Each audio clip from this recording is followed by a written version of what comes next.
வணக்கம். கதை கதையாம் குழுவிலிருந்து சரிதாஜோ. எழுத்தாளர் கீவாஜா அவர்களின் கதைகளிலிருந்து மீண்டும் ஒரு கதை. மிட்டாய்க்காரன். மிட்டாய்க்காரன் சொன்ன உடனே உங்களுக்கு என்ன ஞாபகத்துக்கு வருது? எனக்கெல்லாம் என்னோட ஸ்கூல் டைம் தான் ஞாபகத்துக்கு வருது. ஆமாம், இப்போல்லாம் யார் மிட்டாயின்னு நம்ம வார்த்தையே அதிகமாக பயன்படுத்துறதில்ல. சாக்லேட் அப்படின்னு சொல்லி போயிடுறோம். ஆனால் நம்ம அப்போல்லாம் பயன்படுத்தின வார்த்தை மிட்டாய். அப்போ மிட்டாய் விற்றுட்டே வருவார் ஊருக்குள்ளே ஒருத்தர். இந்த பம்பாய் மிட்டாயின்னு சொல்லிட்டு ஒன்று விற்றுட்டு வருவார். ஸோ அந்த மாதிரி மிட்டாய்க்காரன் சொன்னோன்னே எனக்கு அதுதான் ஞாபகத்துக்கு வந்துச்சு. அவர் ஒரு வியாபாரி. அவரோட வியாபாரம் பார்த்தீங்க அப்படின்னா ஒரு தனியாக ஒரு வியாபாரம் பண்ணிட்டு இருக்கிறார். பிறர் கையை எதிர்பார்த்து பிழைக்கிறவெல்லாம் கிடையாது. அதனால் தனியாக பண்ணணும்னு சொல்லிட்டு தனியாக பண்ணிட்டு இருக்கிறார். தானே உழைச்சி வியாபாரம் செஞ்சு சம்பாதிக்கிறவர். அவருக்கு உதவி எல்லாம் தேவையே கிடையாது. யார் அவர் அப்படின்னு பார்த்தீங்கன்னா அவர் தான் முனுசாமி. அவரோட பேர் முனுசாமி. அந்த மிட்டாய்க்கார முனுசாமி அப்படின்னு சொல்லலாம். குழந்தைகளுக்கு மிட்டாய்களை விற்பார். அவரோட வாடிக்கையாளர் யாருன்னா குழந்தைகள் தான் வச்சுக்கலாமே. மிட்டாய் பாட்டை பாடிக்கிட்டே போகும்போது அந்த வியாபாரம் எவ்வளோ குழந்தைகளை கவர்ந்துருதுன்னு பாருங்களேன். பாட்டு பாடிக்கிட்டே போய் ஒரு மிட்டாய்க்காரர் வியாபாரம் பண்ணுறாரு அப்படின்னா எவ்வளோ ஆச்சரியமாக இருக்குது. என்ன செஞ்சு பார்க்க கூட முடியாத ஒரு விஷயமா இருக்குது. இன்றைக்கும் நம்ம நிறைய இடங்களில் பார்ப்போம். ஒரு ஜாலியாக கொண்டாட்டமாக ஒரு வேலையை செய்யும்போது அது வேலையாகவே தெரியாது. பள்ளிக்கூடங்களை பற்றி பல விஷயங்களும் அவருக்கு நிறைய தெரியும். படிப்பு பற்றி அப்படின்னு சொல்ல முடியாது. சங்கரன் செட்டியார் தெருவில் மேக்கப் பார்த்து இருக்கிற சிவப்பு பள்ளிக்கூடத்தில் 100 பிள்ளைங்க படிக்கிறாங்க. அது அவருக்கு நல்லா தெரியும். அவரோட தொழில் அங்கே தானே நடக்குது. பள்ளிக்கூடத்தில் போய் தான் மிட்டாய் விற்கிறாரு. அதனால எல்லாமே தெரியும். சரியா 9 மணிக்கு தன்னோட மிட்டாய் டப்பாயத்தோட அங்கே போய் கூடிடுவார். வாசலில் நின்றுவார். 10-11 மணி வரைக்கும் வியாபாரம் நடக்கும். அதுக்கப்புறம் கொஞ்சம் வெளி வியாபாரத்தை கவனிக்க போயிடுவார். அந்த ஸ்கூலை விட்டு வேறு பக்கம் வெளியில் சுற்றி அடிச்சுட்டு வருவார். வெயில் 108 டிகிரி. அது என்னவாக இருந்தாலும் அவருக்கெல்லாம் லட்சியம் கிடையாது. அவரோட மிட்டாய் உருகி விடாமல் இருக்கணும். அதுதான் அவரோட மனசு முழுசு இருக்குது. மணியை அடிக்கிறதுக்கு 5 நிமிஷத்துக்கு முன்னாடி பள்ளிக்கூடத்து வாசலில் மறுபடியும் வந்து நின்றுவார். குழந்தைகளுக்கு அது சாப்பாட்டு நேரம் இல்லையா?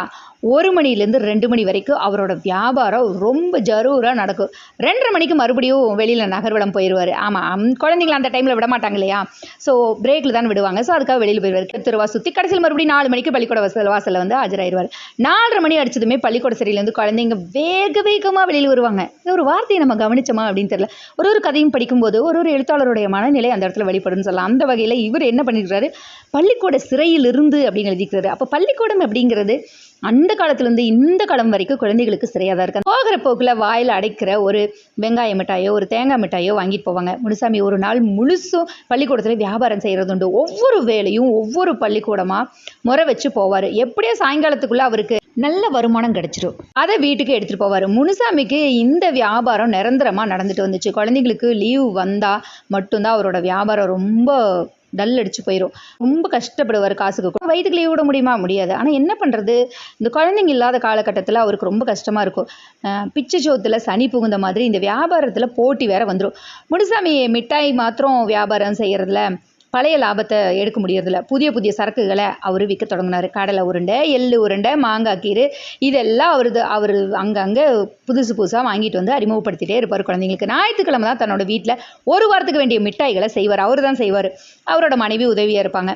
அவங்க 4 வீடுகளில் வாசப்பெருக்கி பாத்திரம் தேய்க்கிறவங்க தான் அவங்க மனைவி. மாதம் 4 ரூபாய் சம்பாதிப்பாங்க. 2 பேரும் ஏதோ கிடைச்சதை வச்சு கஞ்சியோ கூடோ குடிச்சிட்டு வாழ்க்கை நடத்திட்டு இருந்தாங்க. அவங்களுக்கு அன்பு அடையாளமாக ஒரு ஆண் குழந்தை இருந்துச்சு. ஒரு குட்டி குழந்தை. பள்ளிக்கூடத்தில் கோடை விடுமுறை தொடங்கிருச்சு. 1.5 மாதம் அந்த கூடுகளில் குழந்தைங்க சலசலப்பு சத்தமே கேட்காது. ஸோ இந்த சத்தம் எல்லாம் கேட்காது இருக்கும். ஆனால் இந்த சத்தம் கேட்டால் தான் இவருக்கு ரொம்ப நல்லாயிருக்கும். அந்த இடத்துல இருந்த அழகு ஜீவன் மறைஞ்சு நிற்குதுன்னு சொல்லலாம். பள்ளிக்கூட இல்லாத அந்த மௌன நிலையை அவர் ரொம்ப வெறுத்தார் முனியன். குழந்தைகளுக்கு இந்த விடுமுறை தூக்கத்தை போன்ற ஓய்வை கொடுத்தது அப்படின்னு சொல்லலாம். தூக்கம் மாதிரி ஒரு பெரும் ஓய்வை. முனுசாமியோ மரணத்தை போன்ற ஓய்வா எண்ணினார். ஆமாம், அந்த 1.5 மாதம் செத்தே போகிற மாதிரி இருந்துச்சு அவரோட வாழ்க்கையில். மற்ற நாட்கள் எல்லாம் அவருக்கு ரொம்ப வேகமாக ஓடிக்கிட்டு இருக்கு. அந்த விடுமுறை நாட்கள் மெல்ல மெல்ல அடி மேலே அடி வச்சு பயமுறுத்திக்கிட்டே போச்சு. வாழ்க்கையை ரொம்ப அந்த காலகட்டத்தில் ரொம்ப கஷ்டமான சூழலாக உணர்ந்தார். அந்த காலங்களில் வெயில் அதிகம், அவர் அலைச்சலும் அதிகம். சாயங்காலம் வீட்டுக்கு வரும்போது அவரோட உடம்பு வதங்கி போய் வரும். எப்படியோ இந்த வருஷம் கோடை விடுமுறை கழிஞ்சிருச்சு. இன்னும் 1 வாரம் இருக்குது. எங்கேயாவது கடனை வாங்கி சர்க்கரை, எள்ளு, கடலை மிட்டாய் எல்லாம் செஞ்சு எடுத்துக்கணும் அப்படின்னு நினைக்கிறாங்க. பணம் யார் கொடுப்பாங்க அப்படின்னு பார்க்கும்போது மனைவி வேலை செய்கிற வீடுகளில் கொஞ்சமாக காசு வாங்கிட்டு வந்து சேர்த்து கொடுக்குறாங்க. சர்க்கரை ஜாமானை எல்லாம் வாங்கிட்டு வந்தாச்சு. புது வருஷ வியாபாரத்துக்காக சரக்குகளை தயார் செய்ய தொடங்கிட்டாரு முனுசாமி. குழந்தைக்கு 2 வயசு ஆகுது. அவரோட குழந்தைக்கு எதை கண்டாலும் வாயில் எடுத்து போட்டுற பருவம். சிந்துற மிட்டாய் கூட கொடுக்கறதுக்கு மனசு வராது. அதெல்லாம் கொடுத்து பழக்கக்கூடாது. ஒரு நாள் கொடுத்தோம்னா அதே பழக்கமாக போயிடும் அப்படின்னு சொல்லி ஒரு மிட்டாய் கூட கொடுக்கவே மாட்டார் முனுசாமி. அப்போ எனக்கு ஒரு மிட்டாய்ப்பா, எனக்கு ஒரு மிட்டாய்ப்பா அப்படின்னு சொல்லி அந்த குழந்தை சினிங்கிட்டு அழுகும். உதவலும் அப்படின்னு சொல்லி சீறி விழுவார் முனுசாமி. மற்ற குழந்தைங்கிட்ட இனிமையாக பேசி வியாபாரம் செய்கிற முனுசாமிக்கு தன்னோட குழந்தைங்கிட்ட பிரியமாக பேச தெரியலையே. அவருக்கு அந்த குழந்தைங்க தானே வாடிக்கையாளர்கள், இந்த குழந்தைய தன்னோட அதிகாரத்துக்கு அடைக்க வேண்டிய அடிமையை வச்சிருக்கிறாரே, அப்படி அவரோட என்ன மனநிலையாக இருக்கும்? ஒரு குழந்தைகிட்டையும் அப்படி கொஞ்சிறவர், ஏன் இப்படி அன்னாடங்காட்சியாக பழப்பு நடத்துகிற இவர் தன்னோட குழந்தைங்கிட்ட ஏன் இப்படி ஒரு பாசத்தை காமிக்கல? குழந்தைங்களுக்கு என்ன தெரியும், அதுக்கு கிட்ட வள்ளு வள்ளுன்னு உளறீங்களே அப்படின்னு சொல்லி அவங்களோட மனைவி கேட்பாங்க. போடி கழுத, இவனுக்கு மிட்டாய் இல்லாமல் தான் அதுதான் ஒரு குறைச்சலாக்கும் அப்படின்னு சத்தம் போடுவார். அட பாவி, குழந்தைக்கு கூட கொடுக்காம என்னத்தை நம்ம சேர்த்து வச்சிட போகிறோம் அப்படின்னு மனசுக்குள்ளே அவன் மனகுவா. குழந்தை 2 பேருக்கு இடையில் நின்று அழு. அந்த அழுக தாயோட வயிற்று கலக்கும். என்னதான் இருந்தாலும் அம்மாவால் அதை தாங்கிக்க முடியாது இல்லையா, அவருக்கு தன்னோட குழந்தை அழுகிறத. தகப்பன் கண்ணில் தீப்பொறி உண்டாகும். ஆனாலும் குழந்தைய அவன் அடிக்க மாட்டார்.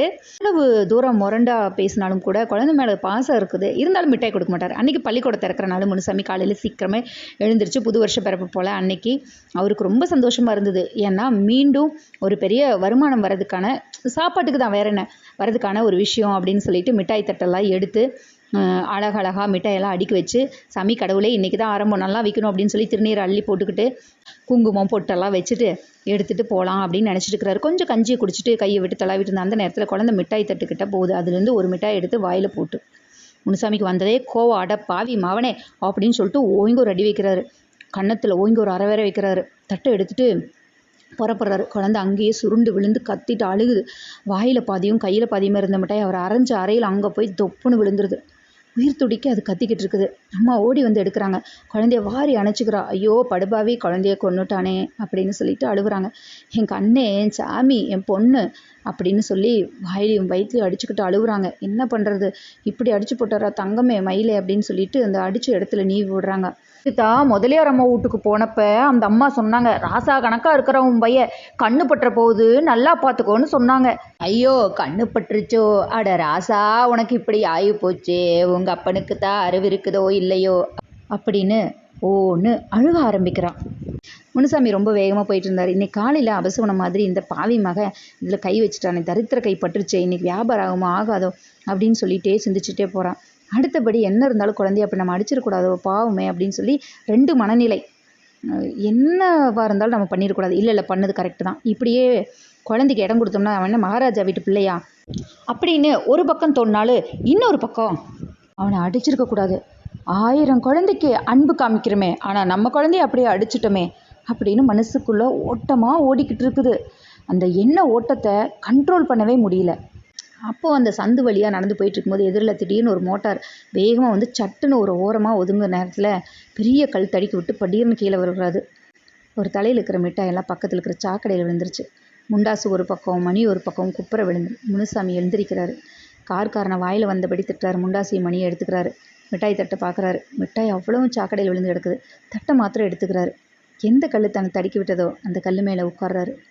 நல்ல வேலையாக உடம்புல காயம் இல்லை, ஆனால் அவரோட உள்ளத்தில் பெரிய காயமப்பட்டது.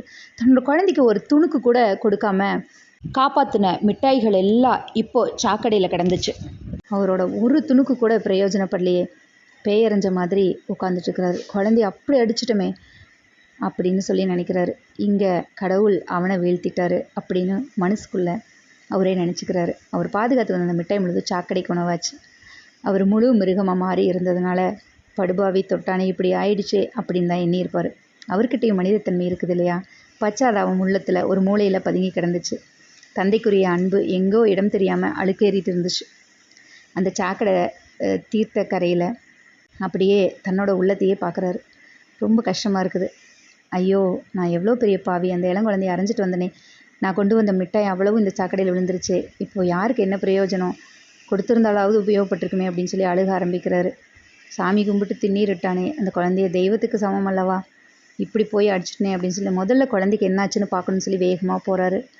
ஏன் அதுக்குள்ளே வந்துட்டீங்கன்னு மனைவி கேட்குறாங்க. அழுது சோர்ந்து போன குழந்தை மடியில் படுத்து தூங்கிட்டு இருக்குது. மிட்டாயெல்லாம் கொட்டி போச்சுன்னு ரொம்ப சோகமாக சொல்கிறார். ஐயோ இந்த குழந்தை தொட்டதுனால வந்ததுன்னு இருக்கிற உயிரையும் வாங்கிட்டு என்ன பண்ணுறது அப்படின்னு யோசிச்சுக்கிட்டு இருக்கிறாங்க அவங்க மனைவி. அவர் ஒன்றுமே பண்ணல. போய் ஒரு ஓரமாக உட்காந்துருக்கார். கொஞ்சம் நேரம் மௌனம் நிலவுச்சு. மெதுவா தூங்குதா அப்படின்னு கேட்குறாரு. ஆமாம். ரொம்ப அழுதானா? நீங்கள் ஏன் விசாரிக்கிறீங்க?